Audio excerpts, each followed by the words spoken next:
Incompréhension et colère à l'école élémentaire Françoise Dolto de Saint-Florent-des-Bois.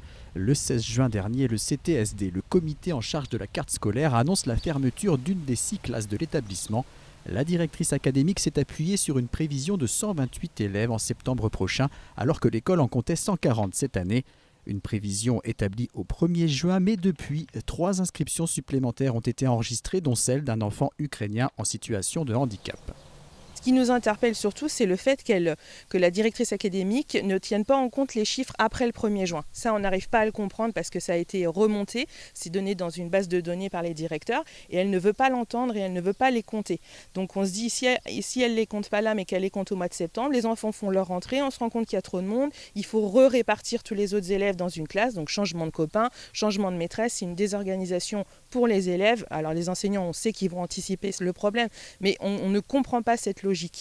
L'inquiétude est grande car le nombre d'élèves pourrait encore augmenter après la réouverture de l'ère des gens du voyage prévue à la fin de l'année.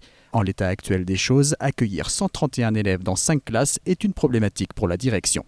C'est une moyenne à 25,6, voire plus. 25,6 c'était à 128 élèves, donc 131 ça porte la moyenne à 26 élèves par classe.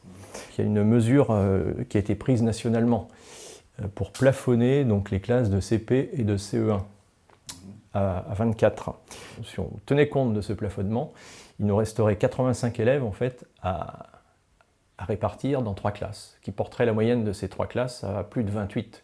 Les parents en colère sont mobilisés, une pétition a déjà recueilli 200 signatures, un tractage est prévu ce samedi matin, ainsi qu'une manifestation dans le bourg de Saint-Florent le 2 juillet, des actions soutenues par la municipalité qui, elle aussi, s'oppose à cette fermeture de classe. Un certain nombre d'actions vont être menées. Effectivement, on va solliciter un rendez-vous auprès de la directrice pour essayer de plaider notre cause. Et puis, dans un deuxième temps, si nous ne sommes pas entendus, nous envisagerons avec le conseil municipal un éventuel recours contre cette décision que nous trouvons injuste. La DSDEN, la Direction des services départementaux de l'éducation nationale, qui ne souhaite pas s'exprimer sur un cas particulier, précise que la décision n'est pas définitive et qu'un constat réel des effectifs sera effectué à la rentrée de septembre.